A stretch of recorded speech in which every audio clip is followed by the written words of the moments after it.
to have a pivotal matchup between two teams jockeying for position in the NFC playoff picture. The 49ers will defeat the Carolina Panthers here tonight, 20-9, the final score. 49ers move to 8-4 live from Levi Stadium. Adam Copeland, Todd Husak, Tracy Sandler will join us momentarily here as the Niners move to 8-4 after a 20-9 victory over the Carolina Panthers. I'm just going to say this. Todd, what a weird-ass game that was, huh? What a weird game that was. Super fast. That game, about 2.5 hours. Like 2.5 hours. Pretty quick game. Great start by the 49ers, driving down, long drive, finishing the end zone. 15 plays, 72 yards. They started the way we talked about. And it looked like they tried to take a couple shots deep, wasn't there, checked it down, methodical. Brock Purdy played a horrible half after that. I mean, he had 3 interceptions that consecutive drives. 2 of them were really bad decisions, which we've seen Brock made some bad throws. We haven't seen him make a ton of bad decisions. But 2 of those were bad decisions. All 3 of them were not very good throws. Right. It got to the point where, man, do you make a change at halftime? Like, all they needed was a decent quarterback, like decent play out of the quarterback position, and they're up a couple touchdowns at half. Thanks to Bryce Young throwing what I think was the worst interception of the NFL season. Oh, well, maybe one of the worst play calls we've seen the NFL season. 1st and goal from the 1, and they run a play-action pass to Rico Dowdle, and then he just lobs it into the end zone. You just showed me a screenshot. Bryce Young could have walked into the end zone with time to spare, like walked in with time to spare to the right side with blockers. Instead, he throws it to his only man in the end zone who's triple covered, and it gets picked off. That was really bad. So thank goodness for that. And then, but on the 49ers side, Brock just wasn't seeing it, and I thought, from what I saw, didn't look healthy. He wasn't driving off his back foot. The ball was sailing. He wasn't throwing the ball with zip like we saw last week. So it makes you think maybe something's not right there. And all they needed was decent quarterback play, and it's a runaway victory. Instead, they stick with Brock Purdy, and he had a good second half, and they were able to run the ball. Defense stepped up and played great all night, gang tackling, made some interceptions. I thought they were more aggressive in the secondary. Malik Mustafa with a great, Jair Brown with a great jumping in front of it. And as Kyle said in the postgame, they're probably his best game as a 49er. Yeah. 2 interceptions for Jair Brown, a guy who'd lost his job and he stepped back in. 2 picks tonight. I mean, back-to-back games now, the Niners have had 2 interceptions. And while they did not win the turnover battle today, they did not allow the turnovers to kill them. I mean, big credit to the defense and what Robert Saleh was able to scheme up today. Yeah. Jair Brown was aggressive, and we saw Malik Mustafa early in the game come up and support and run. Like the safeties in the secondary played really well tonight, didn't allow big plays. And the 49ers did enough, just enough to win. And we'll take it. We'll take it. They are in a good position now to finish the season and with some momentum. They got some momentum going into what will be a tough game against Cleveland. Well, they can't play like this against Cleveland. I mean, again, you can't turn the ball over like this against Cleveland. And more often than not, you turn the ball over at the rate the Niners did early in this game. Other teams are going to, at some point, make you pay. Off of turnovers tonight for the Niners, only 3 points for Carolina, which is really surprising considering that first interception by Brock came from the Niners' 8-yard line. J.C. Horn picks it off. They get that's what led to the Bryce Young interception. They get down to the 1-yard line after an interception, a chance to tie it. Niners are up 7-0 there. Brock runs 1 play, picked off, and the defense gets off the field. The defense held them on all 3 interceptions. The most they got on 3 consecutive drives was a field goal of what was it? It was a field goal attempt at 25 yards is what they got on their 4th drive of the game. That was after the Niners had turned it over 3 consecutive times. The Horn pick, the Michael Jackson pick, and then the Horn pick on the Niners' 3rd drive.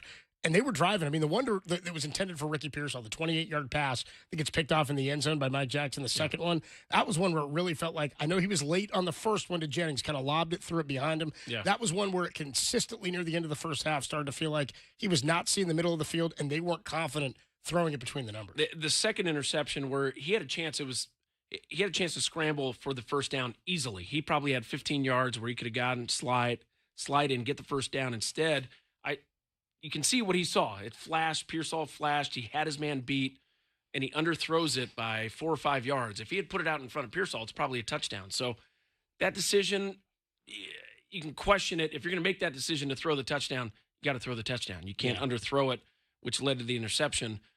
He just wasn't seeing things clearly. And then in the second half, it was all checkdowns. They took the ball out of his hands a little bit. Even when he did throw it down the field a couple times, man, everybody was gripping a little bit in the press box. Yeah. You could feel it. It didn't feel like he was seeing it. He threw into some traffic. Maybe a couple potential interceptions. He threw it where the ball was tipped and it wasn't the right read. But they did enough. And credit the defense for picking up the offense on a night where they were not their best.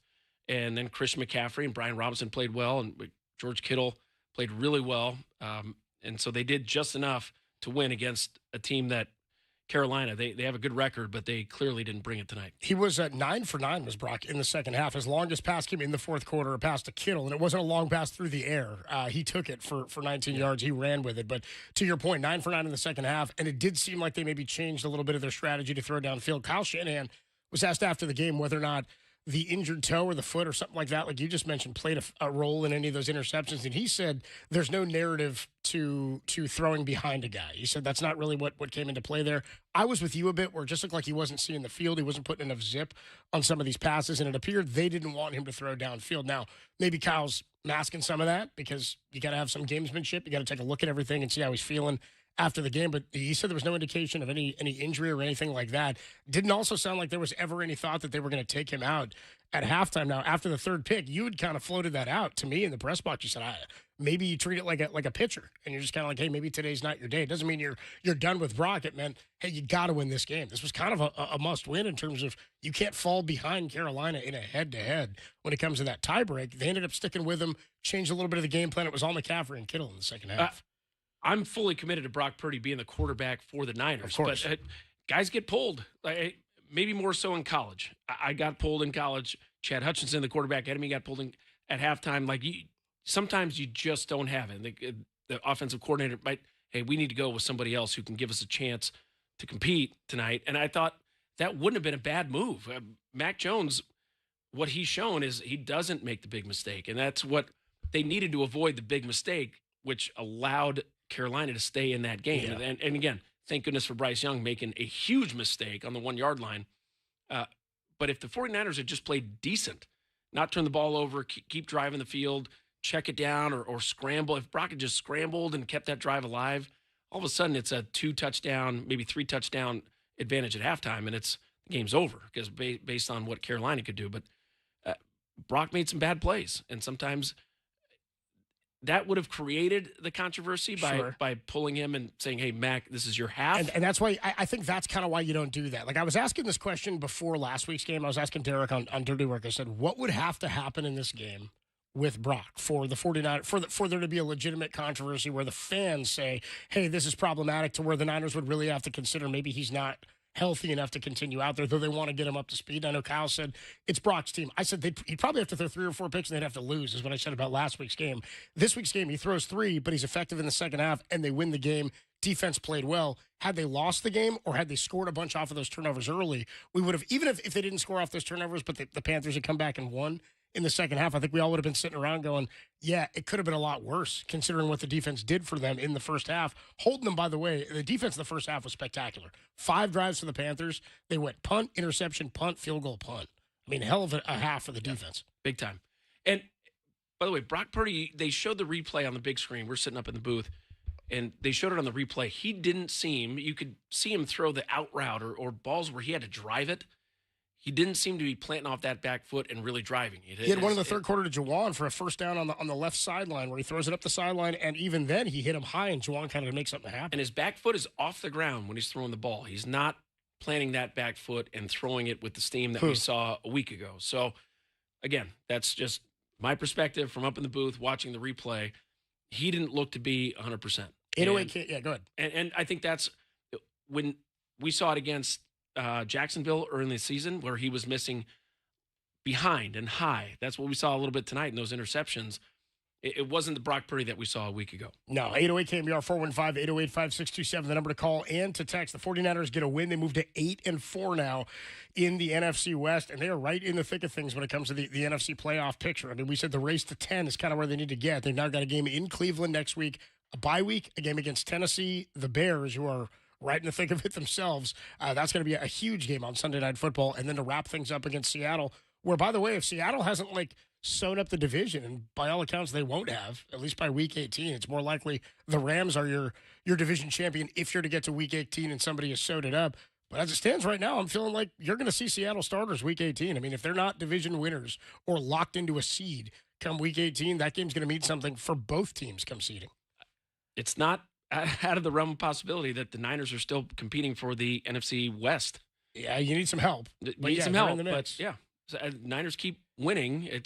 They got to play a little better than they did tonight, but you're right. The Niners could be playing for a higher seed. 808 KNBR 415-808-5627. What did you think about the Niners' victory today? You got to find different ways to win, and something this Niner team, I mean, it's not one thing that we look at and say they do well.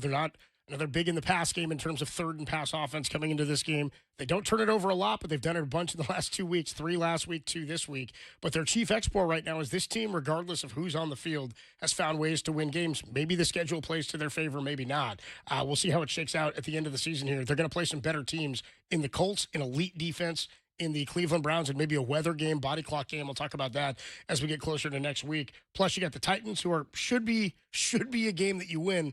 I don't know about the Bears, man. They run the hell out of the ball, and they've been a scary team to this point. Seattle may be one of the best teams in the NFC. This home stretch looked a lot easier 3-4 weeks ago. You're right. A lot of these teams are playing at a much higher level. Even the Titans gave Seattle a run for their money a week ago. So it's not going to be easy for the 49ers. Brock Purdy, 3 interceptions. How about this? First time in Brock Purdy's career, the 49ers have won a game in which he's thrown at least 3 picks. The other 2 times last year, he threw 3 against Kansas City in that loss 28-18, where the Chiefs ran it in for 4 rushing touchdowns in that game. They came here and won 2 years ago, Christmas Day, against the Baltimore Ravens. Brock threw 4 interceptions in that rainy Christmas blowout at the hands of Lamar Jackson in Baltimore. First time the Niners have won a game where they're able to survive 3 interceptions, and it's all because the defense was able to turn it over, and then Christian McCaffrey made it happen. 31 touches for McCaffrey to go with 142 yards from scrimmage. We'll talk more about his performance as well. 808 KNBR, 415-808-5627. How's the faithful feeling? I know there's going to be questions about Brock Purdy. Thoughts on Brock?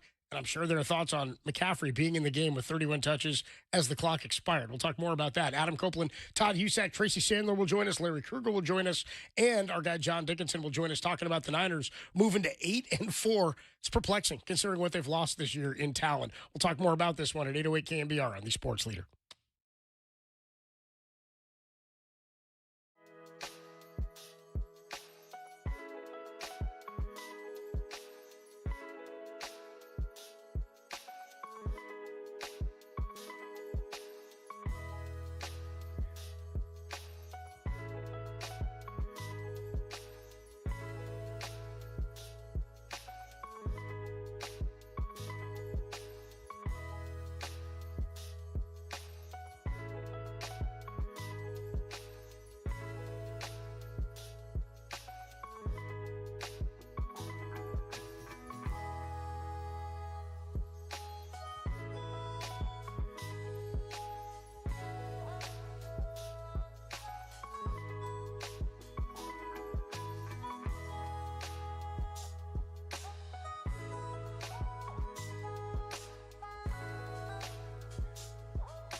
Purdy takes the snap, another toss play to McCaffrey, gets to the edge on the left side, block from Juszczyk, gets to the 5, still on his feet, into the end zone. Touchdown, 49ers. What a beautiful play, and that was what, Tim? That was a touchdown by Juwan Jennings, the opening drive for the 49ers. Their best drive of the game, 15 plays, 72 yards, and Juwan Jennings punches it in for a 12-yard touchdown grab. By the way, he shedded 2 defenders. It looked like he was going down at like the 3 or the 4 there. Todd Husak joins me here, Adam Copeland. Todd Husak from Levi Stadium after the 49ers have beaten the Carolina Panthers 20-9. Todd, your thought on that play, how they punched it in there at the end. The Niners it was 15 plays. I think it was 9 runs and 8 passes. Christian McCaffrey on the opening drive touched the ball, by the way, on the first 5 plays of the game. He touched it 9 of the 15 plays that they were able to score a touchdown on. I gave it a clap. There you go. I gave it a clap and had to catch myself. I was excited. Because Yeah, I thought he was going to get get a double clap on that one. I thought he was going to get tackled at the 4 or 3. And looked like it. Ended up breaking free. You're right. 3 defenders converged on him, and he spun out. He had a couple of those where he caught the ball Couple underneath. first downs like that, yeah. Broke a tackle, and I thought all of the players, when they got the ball in their hands, Brian Robinson we saw a couple yards after contact, Christian McCaffrey, as he always does, George Kittle, as expected, but the receivers in particular, Juwan Jennings, making that play with the underneath throw, breaks free of 2-3 tackles. They almost propelled him into the end zone because they all converged at the same time, and he squirted free and ended up in the end zone. That was a great methodical drive, and the third down percentage was, I mean, we talked about it pregame. That's what they have to do early in the game when they can convert, execute on some drives. That's how they started the game. It was an awesome start. They finished 7 of 13. And we talked about it, but they were over 50% on the season. And that's what they were tonight. And 1 of 7 for the Panthers on third down. 1 of 7 on third down. Now, here's what's concerning for me. Not concerning, but what I would take away from that is they slowed down considerably, did the Niners. That would go with the way Brock was playing early in the first half and throughout the first half. They were 3 for 3 on third down on the opening drive. And at one point, they were 6 of 9 in the second half. They finished 7 of 13, so over 59 or over 50% sure, but they were less effective as the game went on. Should also make note, in the last 3 games entering play today, the 49ers were 80% effective on third down. And the Panthers are one of the worst third down teams in all of football. Again, 1 for 7 today. It's not going to get the job done. And the opportunities they did have, bad play calls, bad decisions. What did you make of them going for 2 after the touchdown? So the 49ers are up 17-3 at this point in the third quarter. After an 8-play, 68-yard drive, the Panthers march down. They punch it in, or a nice pass from Bryce Young for a touchdown as they get in to make it 17-9. The Niners end up hitting the snapper, making contact with the long snapper, personal foul on the extra point attempt. So they move it from the 2 to the 1. The Panthers then decide to go for 2, which in my mind, I'm thinking, okay, but if you make it 2, it's 17-11. It doesn't help you except that you need 2 field goals, I guess, to tie it, which is still 2 possessions. A touchdown on the extra point would put you up. But if you don't get the 2 points, now you need the touchdown and you need the 2-point conversion just to tie the game. That, to me, was not an analytic situation. You're still a 2-score game. You don't need a 2-point conversion at any point in this scenario. And if you do kick the extra point there and you plan to score another touchdown, then just go for the 2 at that point and try to win the game. What was bizarre was not just the decision, but the play call. They put him in shotgun with 2 running backs on either side, and then a 3-step drop. It wasn't a RPO or a read action or move the pocket. He took basically what is a 5-step drop and ended up throwing it out of the back of the end zone. If you're going to do that from the 1-yard line, you give the running back, they'd run the ball pretty effectively. You either hand it off or have Bryce Young give him the option. If the running play is not there, have him keep it around the edge with the option to throw it. That the play call didn't make sense to me at all. If you're going to go for it with the same play call from the 2 or the 3. I'm with you. It didn't make much sense to me. Neither did a lot of the play calls for the Panthers today. But I think they were just kind of looking. I don't know if this was a scenario where Robert Saleh confused Bryce Young or he confused the offense because they never felt like they could get any rhythm going. Again, their longest drive came on that 8-play, 68-yard drive. That was the longest in both plays and yardage on the day. Their next longest drive, 7 plays, 27, 7 plays, 26. That was all they did today. I mean, they could not extend anything. It's kind of a shame the Niners didn't score more in this one. It feels like they should have blown this team out. I don't view this as an indictment on the Niner offense or anything, but I I think they were fortunate to come away with a win considering how poorly they played in the first half. Carolina only ran 43 plays, 230 yards of offense. And the defense was awesome. You're right. The 49ers, if they had played mistake-free or at least limited the mistakes a little bit in the first half, they win that game by 3 touchdowns easily. And again, Bryce Young did not play well. And credit the defensive scheme. Maybe he didn't see things properly, but there were a couple plays where Bryce Young had an opportunity to make, certainly early in the game from the 1-yard line. If he just runs that in, he could have scored easily. Instead, he throws it into coverage. Terry Brown makes the interception, and 49ers come away without giving up any points, let alone an easy field goal. So they were fortunate that they played a bad Carolina team, and maybe they're not a bad team, but they did not play well tonight. I mean, they're not terrible because they're now 6-6, and again, a win today would have put them in first place in the NFC South. So I don't want to write them off completely. They played extremely poorly offensively. We knew that they were a team that couldn't score, but when it was 17-9. I was like, boy, this is the type of game they want it to be. They're a team that in their last 3 was averaging just over 17 points on the season, averaging under 19 points a game. So I thought for sure if they keep this low scoring in the area that it was in, that the Niners were going to have a tough time pulling this one out. And because of the turnovers early, fortunate the turnovers late for the 49ers, for the turnover late for the Panthers, allowed the 49ers to come away victorious. I don't think there's such thing as a bad win. There's ugly wins. I don't even know that I would call this an ugly win.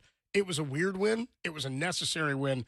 But again, I think they were very fortunate. Now, I thought they played much better last week because they took advantage of mistakes where Arizona kept shooting themselves in the foot. The penalties, the penalty at the end of the first half that allowed the Niners to get another field goal. This was not a scenario where I thought that the Panthers shot themselves in the foot. I thought they just weren't as quality of a team. They couldn't get anything going, and yet even in the fourth quarter, they're still in the game. So I'm going to go with a fortunate victory for the Niners because I think they deserve to win. They played a better game, but it could have gone a lot different. If you play this way against Indianapolis, you play this way against the Bears, play this way against the Browns, and that defense, I'm not convinced you're going to find 3 wins there. No, I agree. McMillan had a drop early on a third down that would have kept the drive alive. They were not right in his hands, right? Yeah, right in his hands. And he's been a fantastic rookie season. He's been a high performer, not just as a rookie, but NFL wide receiver wise.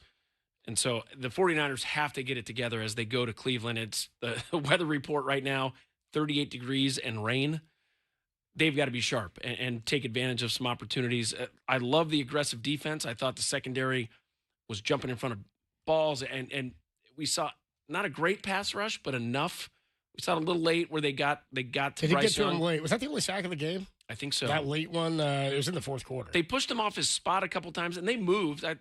They did get Bryce Young out of the pocket a little bit to try to move him and not just sit him back there 7 yards behind center. But defensive secondary, I thought, was the strength of the team. And clearly with the tackles and the interceptions, didn't see a ton of plays from Curtis Robinson. They just weren't throwing it over the middle. They weren't in the middle of the field at all. I kind of looked at that in the late third quarter. I was like, man, what is up with Curtis Robinson's numbers today? He had like 1 assist on a tackle, and that was it. So fortunate that they came away with the victory, 20-9. The Niners are now 3-2 at home. They're 8-4 overall, and they go on the road to take on Cleveland. Nice to see them win back-to-back games too for the first time in a while. Right? They needed that several weeks. Weeks. He talked about it, the up and down. Like the team responds a little bit better. This, according to Kyle Shanahan, the team responds a little bit better after a loss.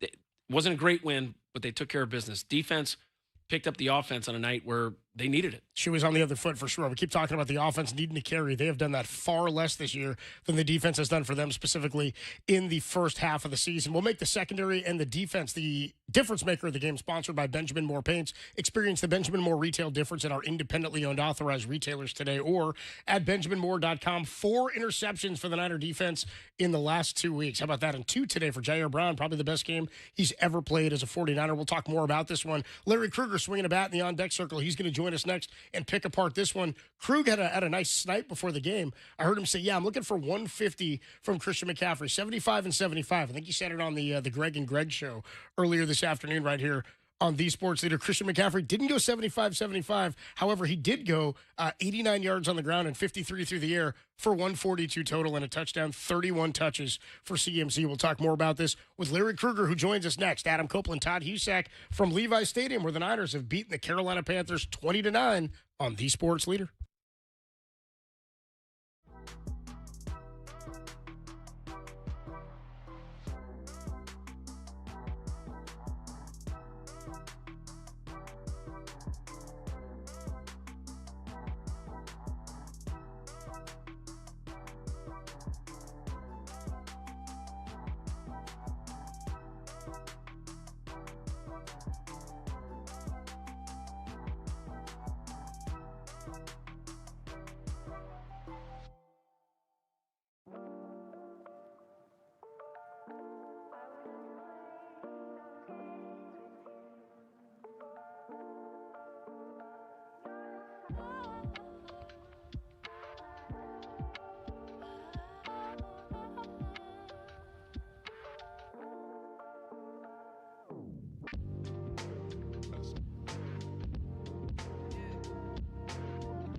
Obviously, the 3 picks are something you'd like to get back. What'd you think of those 3?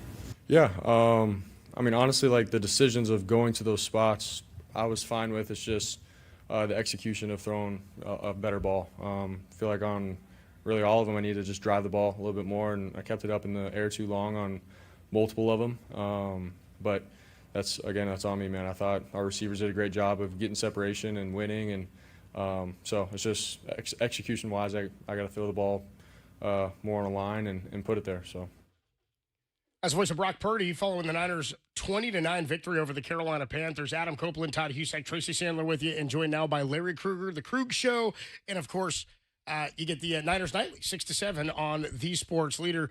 Krug, Niners get a victory. I said to Todd, what a weird-ass game, man. Just kind of a weird game. I said, I wouldn't call it, like, there's no such thing as a bad win. There are ugly wins. I don't even know that I would go that far. I said, I think they're fortunate to have come away with a win the way they did, considering how poorly the offense executed in the first half after the opening drive. And tip your cap to the defense. She was on the other foot today, and they put it away in more than one occasion. You would never, if you didn't know, you would never have thought to yourself watching that game, this Panther team scored 30 points last week. No, bizarre. No way. I would have thought, man, this Panther team lost to the Saints 2 weeks ago. I would have thought that, yeah. Right, because they looked flat in that game against the Saints. By the way, we played that Purdy cut coming back. That's what I love about Brock Purdy is that, you know what, you can ask him about his successes, and he still remains humble. And you can ask him about his failures, and he's very direct and real, and I thought that was a very honest answer. I thought he described that almost perfectly. It's like, yeah, you threw to the right place, but you put a little too much air under the ball. A couple of those balls kind of floated. But I love his honesty, and I love how direct he is, and I think that helps make him the leader that he is in that room. I also like that, when he said it can mess with your confidence. I don't know. I think Christian called him a humble warrior, and I think that's like the best way you can describe him because he does seem pretty even-keeled. He'll be honest that things get to him, but he gets over it. I think back to that Ravens game in 2023 when he threw the 4 interceptions.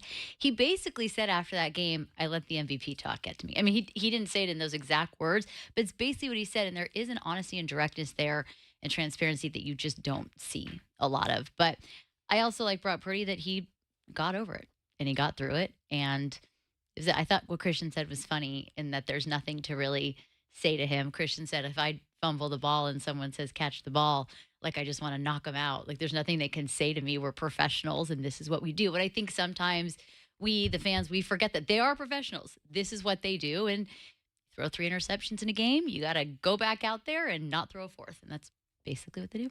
Could you imagine if we all had the kinds of jobs where there was like 9 people camped out at our car to ask us about the mistakes that we made? Well, we do. It's Twitter. Hey, Copes, you missed that last break. You were supposed to break at 47. Yeah, dude, I know. Break at all right, 51. dude, I understand. I get it. We had a good thing going. What do you want me to say? We had a good conversation. We do that on Twitter. Derek had a point to make there. Could you just let him finish it? I tried. Dude, we had to get out, dude. But don't you think we do? Don't you think on Twitter and social media we do get that? Well, a little bit. I think we get that. I not a ton of it, but I get a lot of, if I say something incorrect, I mispronounce something, I'm off by a number, whatever it is. Oh, the girl doesn't know. She shouldn't even be. She never played football. She shouldn't talk about football. All the time. So I feel like we kind of do get it. A bit, but that's the difference in pro sports. Versus what we do is we have to be in touch with the people from the outside, right? Like we're trying to give them the information. These guys are out here trying to execute and win a game. The noise from the outside really is not relevant to what they've got going on. Ours is sometimes feedback, sometimes it's response, sometimes we respond back to those people. It's been Brock's best interest and every pro athlete's best interest to focus on the task at hand, and I think that's what Kruger's saying is sort of unique about Brock Purdy. Well, sure. He doesn't the natural inclination is to kind of sidestep the criticism. I think it's human nature. He doesn't. He's just like, bring it on. I got to be better. And when you take it on yourself, you become a bigger, better, stronger leader in the room. And Brock Purdy's got that. I think Christian said it. He's like, I said to him, the one thing about Brock is when he makes mistakes, he just keeps winging it. There's no back off. And Christian had a big smile, and he's like shaking his head yes, and he's like, yeah, that's kind of what makes Brock is that he keeps going after it, even after he makes mistakes. And Todd, you played the position.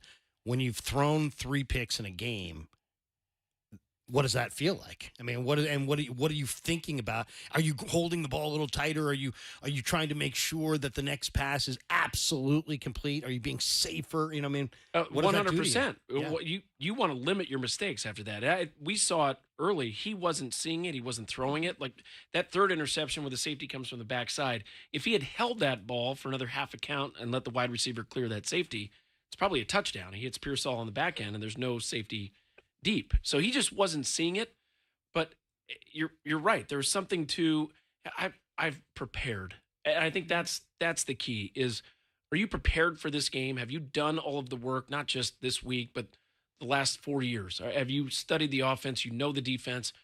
I got this. And I think Brock Purdy has that. His teammates recognize it for sure. And we saw that early in his career. He had a lot of support in that locker room when he became the starter. Yeah. And a lot of those veterans were singing his praises as a guy who was on the practice squad or like the third string guy coming up, and they knew what he was. So I think that the ability to overcome that and still know I'm the man. I will say he did not look healthy. And I think his ability to fight through that in the second half, he didn't push the ball down the field. I think that was more of a game plan. We didn't see a lot of deep routes, but he made the right decisions, got the ball in the hands of his playmakers. He was 9 for 9 in the second half.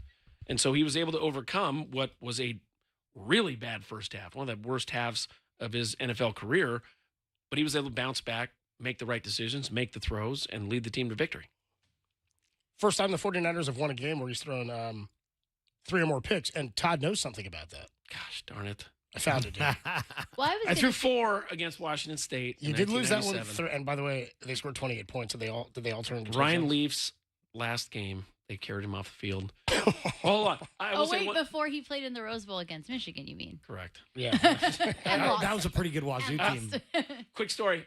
Right before halftime, we have the ball in the 2. We call a timeout. We come to the sideline. Tyrone Willingham. Where I'm like, all right, let's call the play. Tyrone looks at me and says, "Don't throw a pick." And I'm like, oh, dude, what? I wasn't even thinking about throwing an interception. That's basically what Christian Guess just what said. happens the next play? I get hit from the backside. Ball goes in the air. Interception. That one's on Tyrone. That is, 100%. I mean, that's literally what Christian said. If someone came and said that to me, I was going to say when Larry asked you that question, you would have never thrown 3 picks in a game, so how would you know? Well, But it turns out you haven't. You've thrown 4. He threw exactly 3 in a game, though. In a game they won 35-31 at USC back in 1990. Right. 99. 99, yeah. Down 21-0 against Paul Hackett's SC Trojans. How about that? And you And came you on came back. back. 290, 2 touchdowns, 3 picks, but you won the game 62.5% completion. Are you with me that the Niners were fortunate to win this game again? I don't feel like it was an ugly win. I felt like Carolina played terribly. Felt like I they thought were it was an horrible ugly on win. offense. Yeah. I thought in the second half they didn't do anything super exciting, but they executed where they had to. 7 of 13 on third down. They started 3 of 3. They were 6 of 9 at one point. Third down kind of sputtered away from them a bit. And against the issue I have is thinking about it. At 8 wins right now, where can this team go? I don't think I know anything more about this team this week except that they find ways to win. And when they play an inferior opponent, they frequently will out-scheme them and they'll out-execute them. But I'm not confident, even against great defenses like they're going to see in Cleveland or a team like Indianapolis, who kind of peed that game away yesterday against the Chiefs. I'm concerned about some of those teams and making a playoff run. I mean, the growth needs to be there, but I'm not convinced they can go toe-to-toe with some of these great teams. What was great to see tonight, the takeaway on defense, was they stopped the run game. And that's a powerful run offense that Carolina has, and they had 70 rushing yards. They didn't really even try all that much, right? They 6 with down, 13 total. Which Part was of it was shocking they were so bad on third down, they didn't sustain drives, and they were down early. And But Bryce Young was just so bad. I was actually this is so mean. Because somewhere there's someone who loves Bryce Young like I love J.J. McCarthy, but I was shocked at how terrible he is. Like, I don't know. I clearly don't watch enough Panthers football, but am I the only? I was kind of like, this guy had 448 yards. I was really shocked by it. Well, they've just been very inconsistent offensively. But yeah, I mean, Robert Saleh said something, I think it might have been last week, where he said something, and it came across. I mean, first of all, these guys never say anything accidentally at the podium. That's always planned. Sure. They know exactly what they want to say, especially guys like Saleh have been around the block a bunch. And he was talking about his young defenders, and he's like, you know what, the goal for our young defenders. And I'm like, oh, this should be good. So I take out my pen. I'm like, I'm going to write this down. Good note taker I am.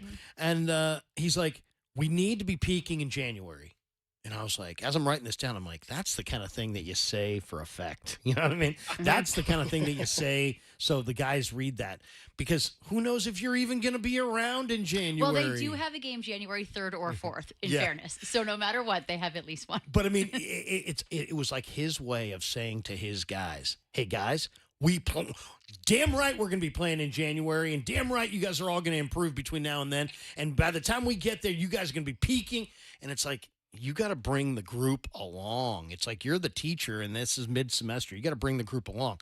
I was really encouraged tonight by Jair just because he is part of this whole new younger group in the back end. You got Mustafa, and you got Brown, and you got Lenore, and you got all these young guys, Stout and Bernardo, and they're all relatively within the same 23, 24, 25, and they're all growing up together. And to me, if they can stay together and continue to improve, man, the 49ers, when they get those key rush front seven pieces back, maybe that's next year. Maybe it's not this year, obviously.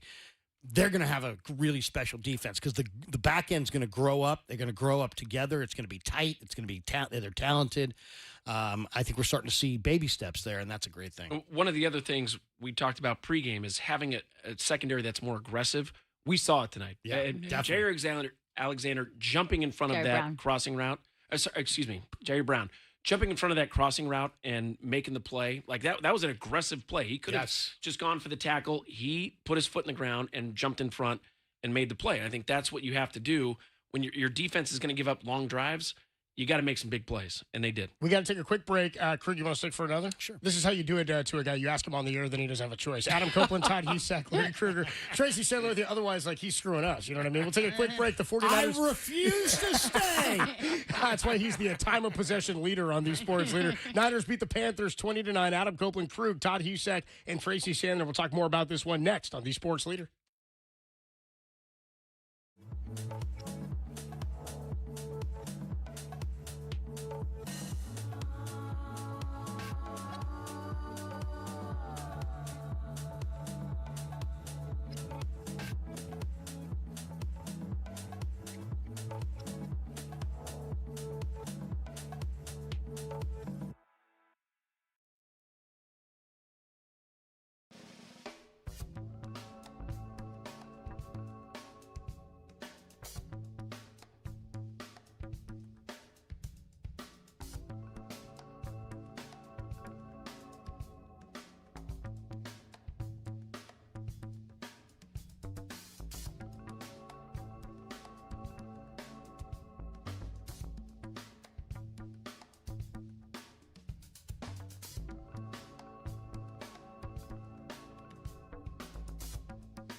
Empty set again, 5 receivers, 2nd down and 8 from the 33. Another blitz coming. Young looking over the middle, throws, and it's picked off by Brown! At the 23-yard line, the second of the game for Jair. Best game of the year for Jair Brown. Maybe best game of Jair Brown's career with the 49ers. Adam Copeland, Larry Krueger, Todd Husak, Tracy Sandler with you from Levi Stadium. Yeah, we're still here. Niners won at 20-9 over Carolina. They moved to 8-4. Let's get you the injury report for today's game, sponsored by Habas Law. They'll fight to make it right. Visit habaslaw.com. Sam O, the only one who left the game with an ankle, did not return back-to-back weeks, at least as of right now. Positive news for the Niners on the health front. Now, you did say, Todd, you thought Brock looked like he might have been playing hurt. Kyle, after the game, said there was no indication of that. And he did, when asked about throwing balls behind a little bit, he said he thought he wasn't all that upset about them because he thought they were good decisions. Did you guys think all those interceptions were good decisions? Like on where he went with the pass, they just weren't executed? I thought the one where he stepped up and could have scrambled for the first down on 3rd down and he threw it behind Pearsall. If he had thrown it out in front, it would have been a touchdown. Yeah. But a bad throw, and the easy decision would have been scramble for 5 yards, he probably could have gone for 15, but scramble, get the first down. The other two, it was one-on-one coverage. He didn't see the backside safety on the 3rd interception. I thought that was, if he had just held it for half a count more, let him clear, it's not only a completion, but it might be a touchdown. The first one wasn't a great route by Juwan Jennings, but you trust your receiver one-on-one to make the play. That was a bad throw. He didn't drive it. He threw it late and behind, which allowed for the interception. And not a great route. You hope that he can bat it away. But the one decision I'm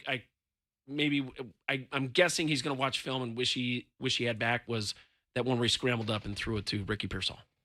I think he would like, all of them back. And he said that, and Kyle said that. He was a hair off on all of them. But I thought that was an interesting statement, though, that he didn't mind because of the decision. I just think that kind of, again, we talked a lot about this in the pregame, his trust in Brock Purdy.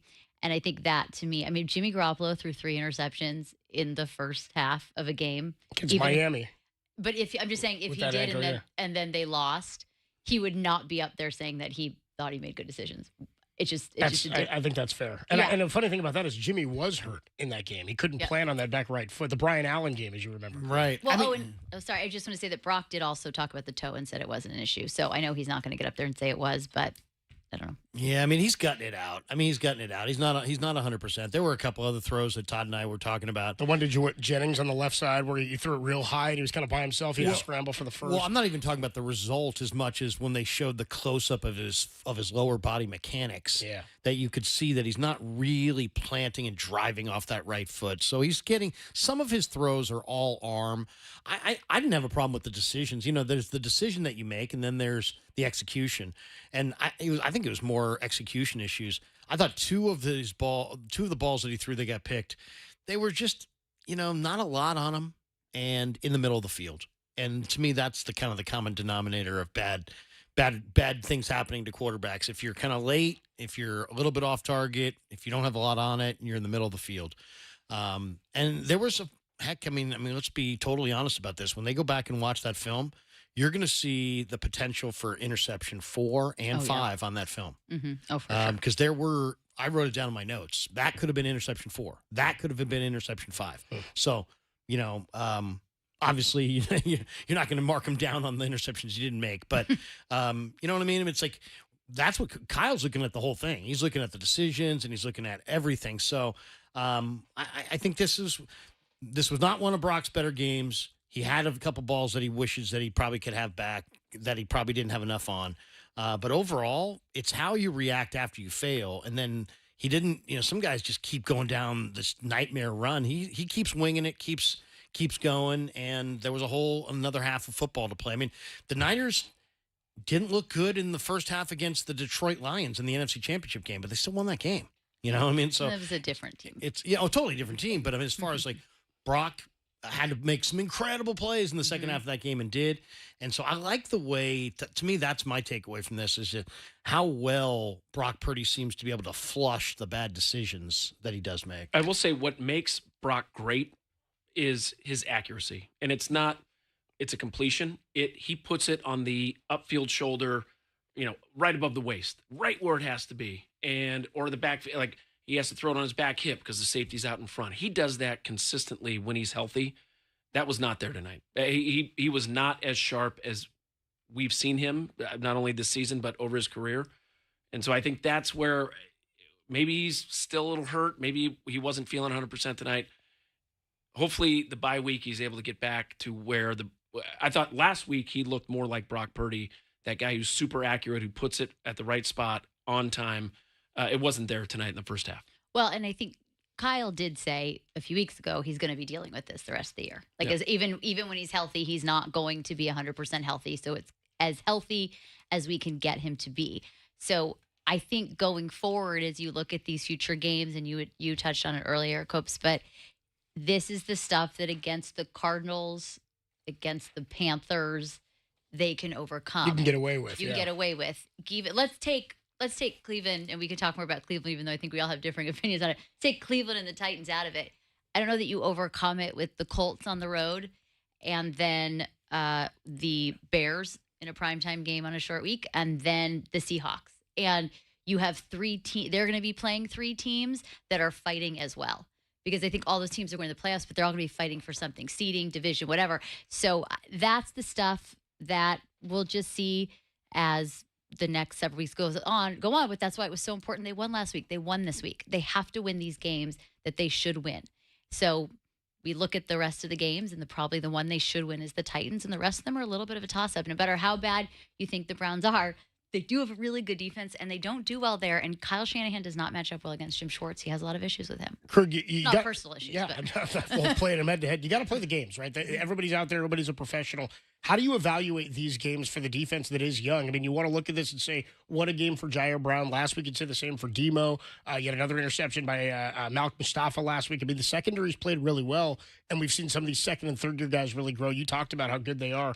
Can you trust what you see on tape in these games? I mean, they're still playing NFL teams, but what's the level of evaluation and how much weight do you put into it? Well, I mean, I think they have the proper approach, which is, guys, it ain't going to be perfect, and whatever it takes. Yeah. Whatever it takes. And maybe this week it's the one thing that Todd mentioned before that I do think is starting to be a common denominator, which is great, is that they're starting to, even post Warner, start to stop the run. They did a good job last week, and then I was thinking, well, maybe it's just Arizona. They had Bam Knight and Michael Carter, and they just Jerm Mercado. They're not great backs, but Dowdle. Now Dowdle the last couple of weeks has been going for 2 yards a carry, but Dowdle had a 200-yard day. He had a 180-yard day. I mean, this guy's gonna have a 1,000-yard season. He's a 5-yard a pop runner. He's a downhill runner. He's a good back, and Hubbard's a pretty good back too. And they totally took those guys away. So I think you're starting to see some growth. You're starting to see the young DBs grow up a little bit on the back end. You're seeing Saleh mixing it up. I'll be really eager to see what the blitz totals looked like, because I told you guys in the pregame that 2 weeks ago they blitzed 55%. Last week it was 12%. I thought it would be more along the lines of 12%, but I think they blitzed a little bit more than that today. But I'm eager to see what those numbers look like. And, the problems are the problems. They're banged up at linebacker. They're young in the secondary. They don't have a lot of rush up front. Those problems are going to be the same problems every week, and they're just going to have to overcome them. The good thing is they got a lot of young guys who really believe in Saleh and Bradley. And so I do think they've got a great culture on defense. That's a good thing. Absolutely. No sacks for Carolina tonight, which I credit the offensive line. I thought they played really well, and Brock Purdy is really good at mixing it up in the pocket and avoiding the rush. And Colton McKivitz, shout out. Yes. He doesn't recover that fumble. Things could have gone That very was differently. Yeah, That was that was big time. What's the over-under this week against like 25? This is going to be As far as what? Points? Sacks? I mean, no, Oh, I thought you points. said sacks. Sorry, I was like, oh, points God. for this is going to be a low score, a bad weather, 2 defenses playing a high level, both teams, I think, avoiding mistakes. We'll see if one of the teams can maybe rip off a couple big plays, but I think it's going to be a ball control type, limit mistakes, and we'll see who can move the ball down the field a little bit more effectively. Yeah, if this was a road win, it would feel better. You know what I mean? Not that this doesn't feel good to win, but as Tracy said, she thought it was an ugly win. I think they were very fortunate to come away with a win in the manner that they did today. Krug, you got more going on tonight? Krug Show? Yeah. Krug Show going late? Krug Show going late. What time is it right We now? at 9:33 right now. Yeah, I'll start it probably in the next 15, 20 minutes upstairs, and we'll be here. All right. How long are you going to be on this? Until they turn the lights off, right? Yeah, I mean, when I see raccoons running up the escalators, it's time to leave. It's time for Krug to go, and then you'll be back with me tomorrow. Right. On Dude, Krug on Dirty Work tomorrow. Me and Krug I from got 2 to 6. Sleep fast, and I'm looking forward to My mom always says that. Sleep fast. What is the what's the deal tomorrow? We get Coach Speak. We get Coach Speak tomorrow. Have you guys heard Coach Speak? Coach Speak is where we just run through some of the most NFL and college coaches are the most egotistical. They're maniacs. These guys. They're different than any coaches in any other sport. So we get defensive coaches, like not defensive answers from coaches. We get snarky answers, funny answers. We'll run through some Coach Speak. Also, Krug's going to dive into some NBA grab bag tomorrow. You too. better get Kyle's comments on Jawan Jennings and getting hit in the beans. You gotta get that on Coach Speak. That'll be in Coach Speak too. We'll get some beans on Coach Speak. Yeah. What? I mean, seriously, you want to hit JJ? I mean, JJ wants to fight. I mean, JJ's looking to fight. Dude, they won and he was ready to go after the game. He was like squaring up. But he was, to his credit, and I give him credit because I don't think it's so easy for him. He went to the sideline and did not make it in during the game fight that could have ended in. You got to catch your breath after that. You know what I mean? You can't go then. Literally. You need a minute. Yeah. But his, am I allowed to say on the air what Jawan said at the end of his media availability? We'll see. Sure, we can always dump He it. said, "Have a great night, everybody. Don't get hit in the nuts." Yeah, that's it. Yeah. There you go. Actually, it's really good great life advice. advice. It's life advice. It's kind of words to live by, really. Note to self: don't get hit in the You pearls. should put that on like a T-shirt or a pin. Larry Kruger, you hear him tonight on the Krug Show. See him on the Krug Show, and you hear him tomorrow with me from 2 to 6 on Dirty Work. Adam Copeland, Todd Husak, Tracy Sander. We'll take another quick break. We'll come on back, get you player of the game. I think JD's going to join us. That's if he has time before he jumps back on to do his Warriors Dubs OT tonight. We got more to come. Niners beat the Panthers 20-9 on the Sports Leader.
What'd you think of the way Brock bounced back? He threw the 3 picks, but he just seems like he just has that mentality to just keep winging it. Yeah, I love that about him. I love that when maybe he's might be struggling early, he still rips it. And that's what we want him to do. We want him to keep playing confident. And so, when he's playing like that and doesn't miss a beat, we know that he can do special things. That was the future Hall of Famer, Christian McCaffrey, talking about what Brock Purdy's capable of, doing special things. He said a couple of weeks back, Tracy was echoing this on one of our shows where he said, we didn't have the guys tonight.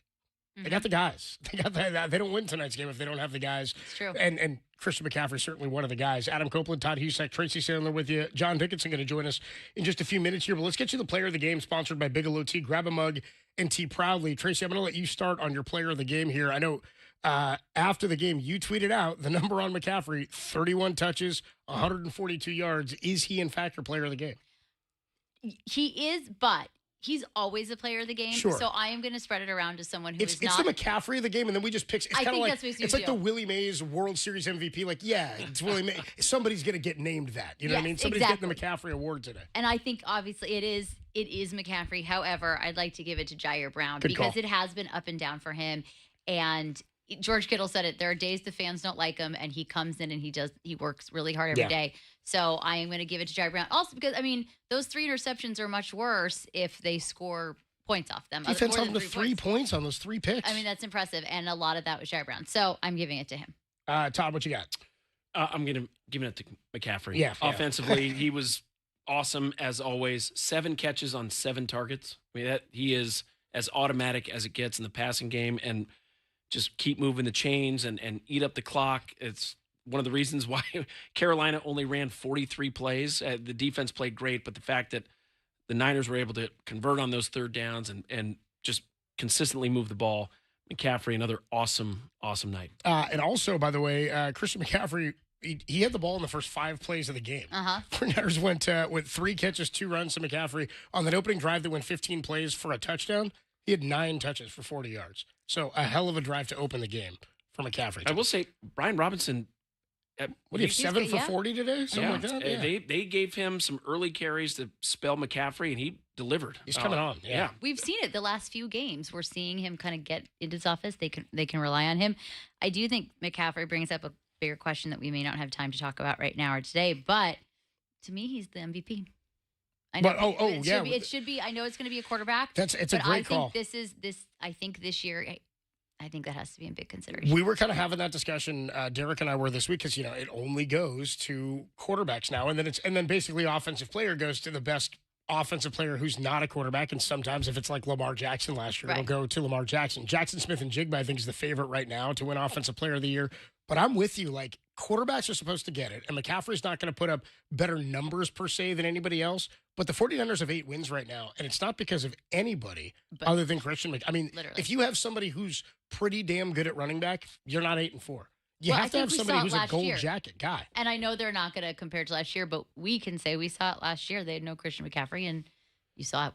They had a lot of issues, but that was a huge one right from the get-go. Sure. Part of it is the year that Stafford's having with 25 picks. And he's looking at MVP. 25 touchdowns and 0 interceptions in the last 8 weeks. Like, he's been awesome.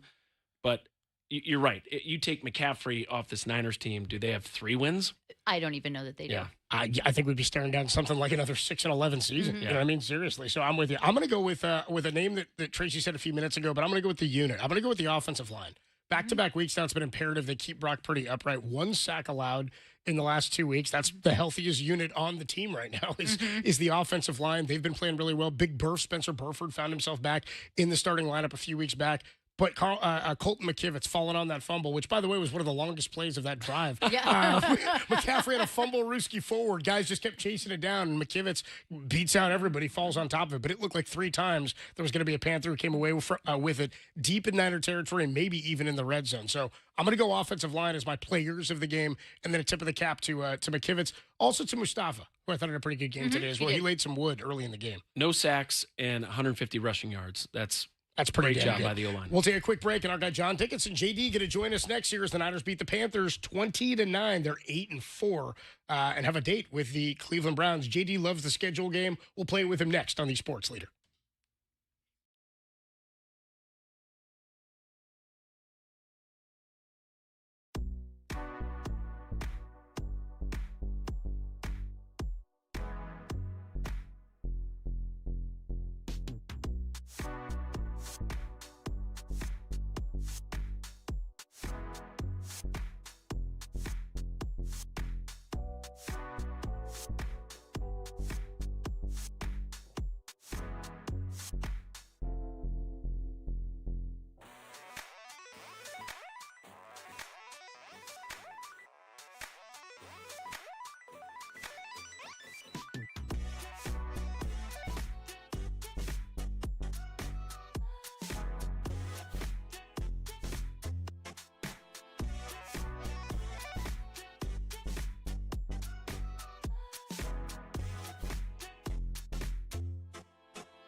I always pride myself in being a ball hawk, and like you said, man, it's just been slow, and just keep getting at it, man. Keep going, you know what I mean? Keep taking game by game, waiting on your opportunity, and tonight I was able to capitalize. That's Jair Brown, I assume. Talking ball hockey. It Don't was hear his voice Jair often. Brown. Yeah. It was Jair Brown. 2 interceptions there today from Jair Brown, and what everybody's calling his best game as a 49er, certainly his best game of the season. The guy who lost his starting role and has in the last few weeks certainly claimed it back. He's played really, really well. I'd say over the last 5 or 6 weeks. John Dickinson joins us, Adam Copeland, Tracy Sandler, Todd Husak here from Levi Stadium, where the Niners have beaten the Panthers 20-9. JD, a weird game and a game I'm saying the Niners are fortunate to have won, considering how poorly the offense and really just Brock Purdy played in the first half. I don't think the offense was all that bad. It was one play and an interception from Brock. The defense kept the minute. She was on the other foot today. And the 12-play, 52-yard drive that ends in an interception could have been a touchdown drive or some points on the board there.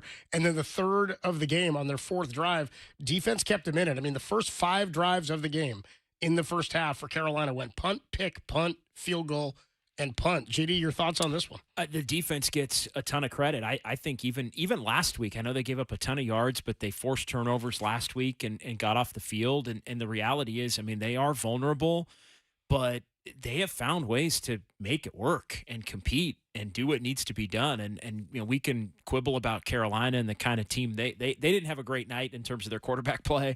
They didn't have a great night, I thought, in terms of their head coach and play caller. But I think that none of that matters given who's out for the 49ers. I mean, they scrap. And I just think how many times this year have we looked at needing, thinking that the offense was going to lead the way and the offense doesn't lead the way, but the defense comes up bigger than expected to help this 49ers. I mean, it's 3-4 times. And again, as they've had more players taken away, it's become more difficult to do.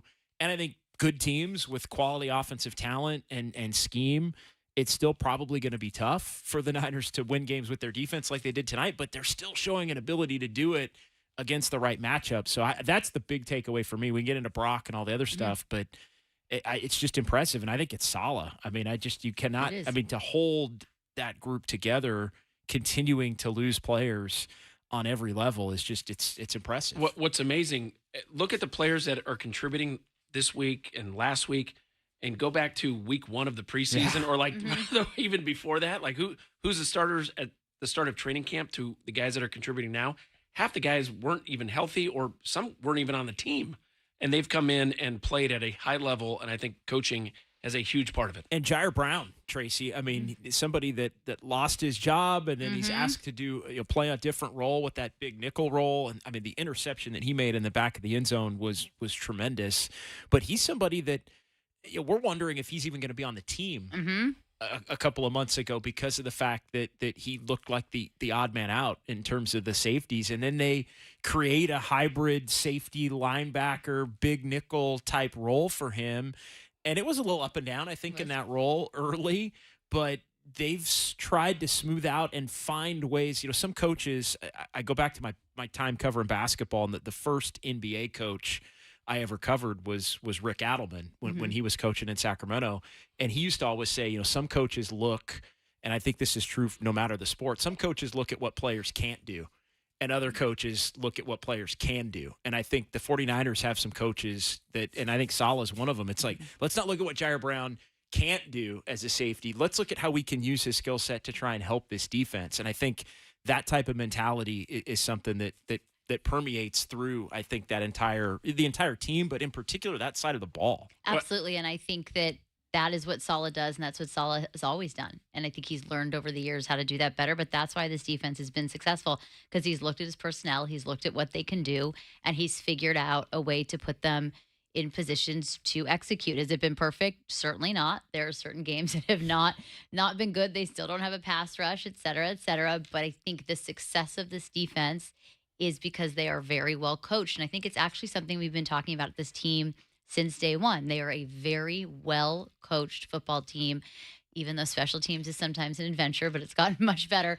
They are well coached, and it's the reason they've been able to overcome so many of these injuries, especially on defense. And I think Saleh, he said something several weeks ago that kind of really stuck with me. He said, I have to remember they are kids, and they're coming in here, and it's new, and it's fast, and it's faster than it was in college, and they want to learn, and they're like sponges, but they are kids, and I'm teaching kids. And I think that's a really important thing to remember. Yes, this is a business, and this is the NFL, and they've been drafted in here, and they are considered men and expected to come in and just be great right off the bat. But I think the acknowledgement that you are dealing with 20, 21, 22-year-olds who are in this brand new world, that's important.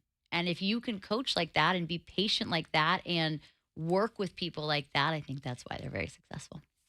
Todd, do you want? No, I was going to jump in and say I think there's a couple layers to what you said. It's part of it of being a good coach is recognizing what guys do well. Sure. It's being able to see, all right, this guy, he's really good at this. So how can I fit him into my system?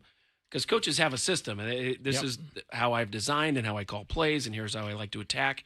So part one is recognizing, and then part two, how do I mix them, kind of fit, make them fit into my system and have all the pieces work together. I think that's Jim Harbaugh was one of the best at doing that. I think Kyle Shanahan does a great job of that on offense. It's finding out the strengths of players and then putting them in positions where they can get the most out of their talent. And I think both offensively and defensively, the 49ers have that right now in their coaching staff. JD, why do you think we saw such a different looking Brock Purdy today than what we saw last week? Because as Todd talks about it and Krug was talking about the close-ups on just like his lower body and how he was releasing, just what his technique look like throughout this game. Why was it so different today relative to last week? Yeah, I'm not sure in terms of just physically whether he wasn't where he needed to be compared to last week, but it was, I mean, some of it was decision making, and some of it was just bad throws. Honestly, I mean, if you go through the 3 interceptions, I think for whatever reason the Panthers scheme, he wasn't seeing what they were doing, and I think that was leading to some throws that he thought were going to be there, or throws that he thought he could make that he couldn't get there. I also think, I mean, the first one, the layered throw that was basically a lob. I mean, that's an easy play for the defender to go get. It still took a hell of a play by the defender, but you can't challenge. He's got a little bit too much of the gunslinger mentality, I think, too frequently. He's not Brett Favre in his prime in terms of having the zip and the ability to make those plays. I think he's just, but it didn't stop him. I mean, that was the other thing. I mean, he throws a couple, and you give him credit for being able to hold it together throughout the course of the game, but you're thinking, all right, maybe you got to dial it back. Maybe you got to be a little less aggressive. I don't ever want to say cautious, Todd, because then but it looked like it was getting closer to the point where maybe it was was going to be in his own head once you throw a third one. And I mean, obviously, from playing the position and knowing that can happen, but he wasn't seeing it. Some of it was bad decision. Some of it was inability to make a throw that he thought he could make. It didn't seem like it was physical to me in terms of maybe the injury.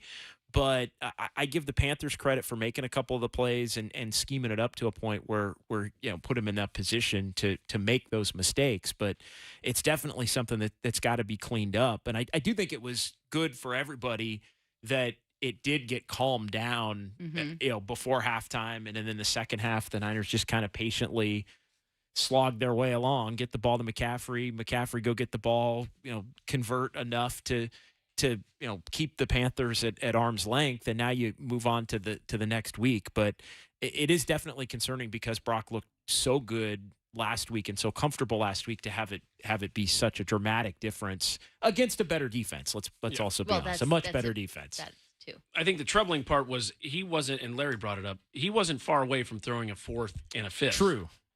And that's where, all right, this wasn't his night, and I think they credit the coaching staff. They calmed him down in the second half and didn't ask him to do too much. Let's hit some checkdowns. This first play of the second half was a screen pass to McCaffrey. So let's throw it underneath and see if we can get some yards after the catch. We'll run the ball effectively and hope that our defense can shut down the opponent. That's what they did. And I think, yes, it's a better defense. The Cardinals' defense is terrible, so that's something to keep in mind. And the last time the 49ers played the Panthers in Carolina, when the 49ers won, but there were some great plays by wide receivers, and someone asked Mooney Ward, how could they make those plays on you guys? You're so good. And he said they're millionaires too, and that's part of it too. Like pitchers drive Cadillacs too. Yeah, that's it. It's people make plays, and sometimes people have bad nights, and it's interesting because I look at quarterbacks and pitchers so similarly. Your ace can go out there and get shelled, absolutely shelled, and your closer could go out there and blow a save, and it might be really bad, and they got to come out the next night and do it again. And I won't mention his name, but there's a manager in the National League who was having bullpen issues this year, and he said, I think a lot of it is I'm seeing guys be too cautious because of what has happened in the past. And so I think with Brock, to bring it back to that, he's got to still continue to be aggressive because that's who he is. And as soon as he does get too cautious or has to press or gets in his head, then he won't be able to play effectively. And sometimes people just have a bad night. Also, J.C. Horn's awesome. He's one of the best players in the league. He's a millionaire, too. He's awesome. I mean, that needs to be pointed out. And he got knocked out of the game. And he got knocked out of the game. Or there may have been a fourth or fifth interception. No question. And that was a break for the Niners because it felt like he was everywhere on the field and knew where the ball was going and watching Brock's eyes. And, I mean, he did the whole thing. So it was a little bit of a break for the Niners that he got knocked out of the game. And JD, we're going to let you go here because I know you got to get up early. You've had a long day today, and you're going to be back on the morning show tomorrow, 6 to 10. Before we let you go, and we're going to sign off here in just a little bit, but before we let you go, we've played the schedule game with you. I think we've all had our eyes set on the Cleveland Browns in Week 13, the Niners at Cleveland. You and I have been saying for a while, don't feel good about this game. And then I said last week, and I texted Todd, and we talked about it, I said, if it's Shedeur Sanders, I think I'm feeling pretty good. It is going to be Shedeur. It's going to be a rainy, kind of wet, messy game. If Brock plays the way he did today, I don't feel great about that. I mean, you've got Myles Garrett with, 15 sacks or something in the last 4 games. He's been dominant. He's got more sacks than the entire 49ers team this year in, the last 4. How you feeling off of this win going into Cleveland? I think it's going to be a really difficult game. Short week, Jim 10 Schwartz, a.m. yeah. The Jim Schwartz factor. I do think it helps the Niners. This is always the way I look at it. I think when a bad team gets a win, sometimes they're good for a minute. Like they got their win, got stable, a win against yeah. the Raiders, and it's like they're maybe they're feeling themselves a little bit, or think that they're a little farther closer to putting something together down the stretch here than maybe they actually are. That's just kind of a theory. But this is gonna be an incredibly difficult game, and it is tough with the rest disadvantage. I know Cleveland played in Vegas, but they've got the extra day. None of these things mean the Niners can't go win the game. I mean, they are the better team when they kick that thing off at 1 p.m. Eastern and 10 a.m. Pacific out here. So, I mean, to me, it's just a matter of finding a way to do it, whether it's got to be the way that they did it tonight with their defense leading the way and forcing turnovers, or whether it has to be go have a big drive late in the game because the game's tied to get a game-winning field goal or a game-winning touchdown. Like, what, by any means, figure out a way. We've seen him do it both ways. We've seen him do it with the offense and outscoring teams. We've seen him do it more than I would have expected them to be able to do with the defense, including tonight. So to me, it's a matter of, get rested up and just go try to force some turnovers against Shedeur Sanders and try to play a patient and complete game. And just hope for the best weather-wise in terms of whether it's wet, it's going to be cold, it's going to be in the 30s, wet, maybe some sleet, snow, lake effect stuff.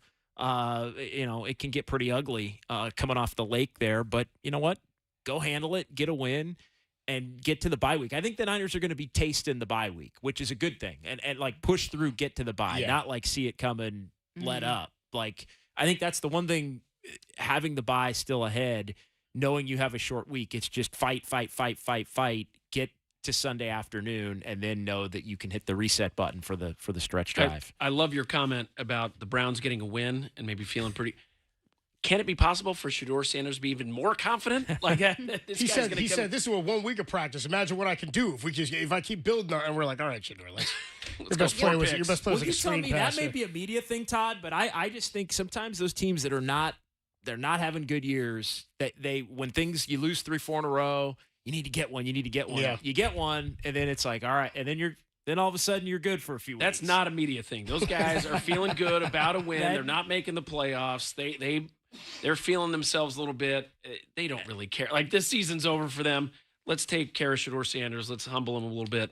And Jair Brown, have another big day. JD will hear tomorrow from 6 to 10 with Dieter Kurtenbach filling in for Murph and Marcus on the morning show. We're going to take a quick break. We'll be back with the drive of the game and your call of the game. Adam Copeland, Todd Husak, Tracy Sandler. The Niners win it week 12. They're 8-4. Still haven't seen a bye, but they have 8 wins in the books. More to come on the Sports Leader.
from the 12-yard line. 2 receivers right, 1 to the left. Purdy with some time throws the slant to Jennings. Jennings breaks the contact at the 5 and walks into the end zone.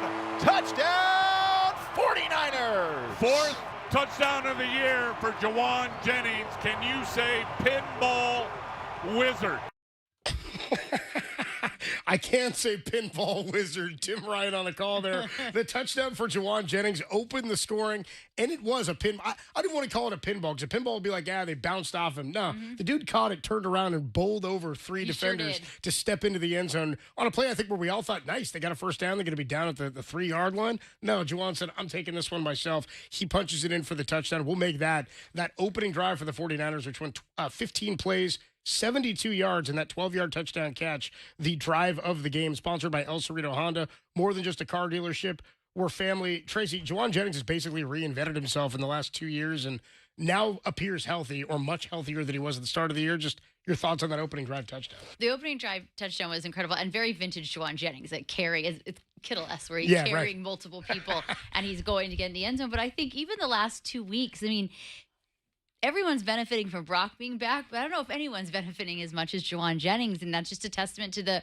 time they've had playing together, and Brock relies on him, and Juwan's familiar with Brock. But I think we've seen these last 2 weeks kind of vintage Juwan. Even his post-game comments today were much more the Juwan we're used to. Even last week, the post-game comments were more the Juwan we're used to, and so I think having Brock back maybe has been, I don't want to say the best for him than anybody, but it's made such a difference for him to have Brock as his quarterback. Todd?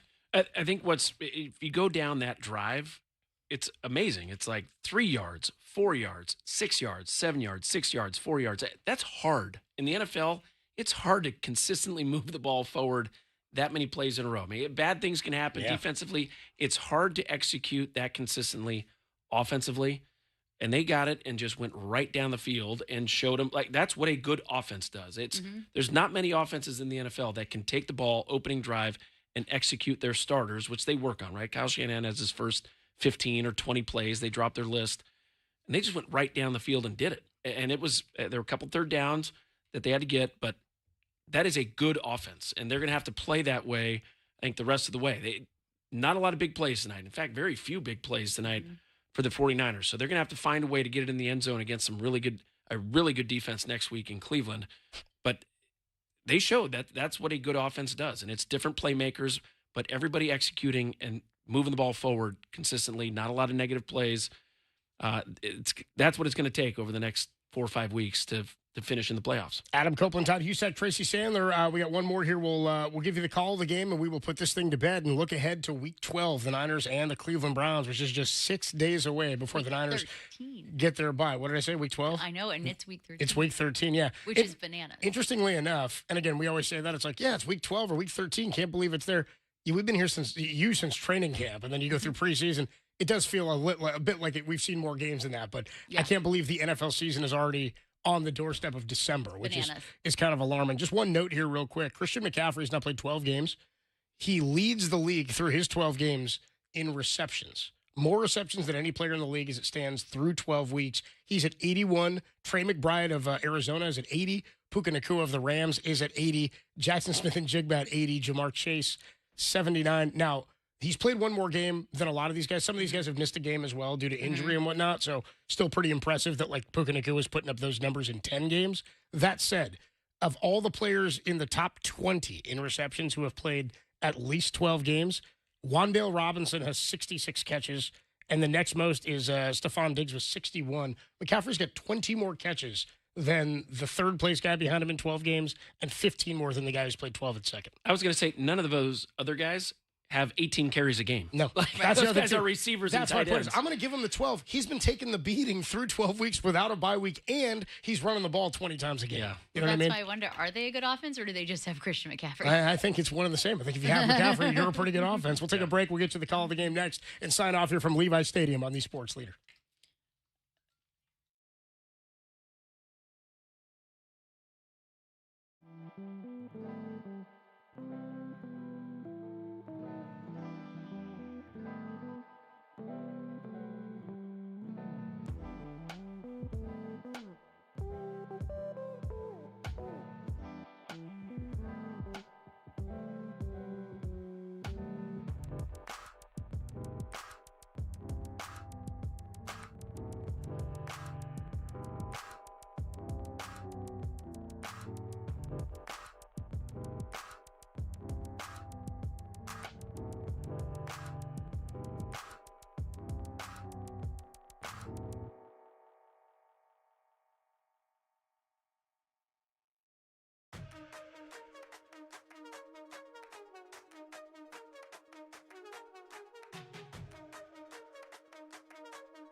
Fake the handoff to Dowdle. It's Young on the run. Throws to the end zone. Intercepted. Juggling and falling over. Jair Brown picks it off in the end zone. Oh, my God. What a play by Jair Brown.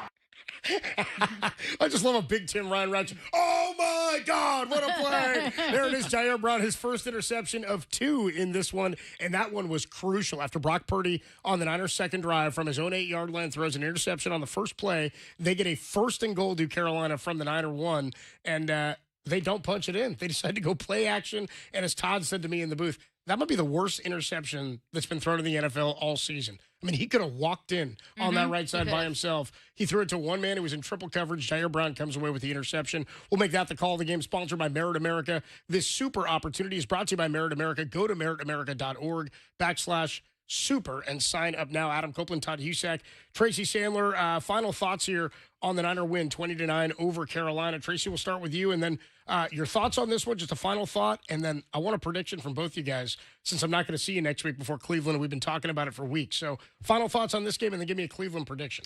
They had to win the game, and they won. They figured it out. It was not pretty. It looked pretty bad in the beginning, but they had to win it, and they won. In terms of Cleveland, I think it is going to be a very tough game. I don't think they win this game. All right, Todd, your thoughts? Todd does not want to be on. Todd does not want to be on the losing side of this one. I was at the game in Cleveland 2 years ago. The Moody Super Bowl miss year and that they lost, and they were. The fact they were even positioned for the Moody miss was like it was because it was 1917, I think, or something like that. Yeah, and it was. And they shouldn't have been into that. No, they close. should not have. It was awful.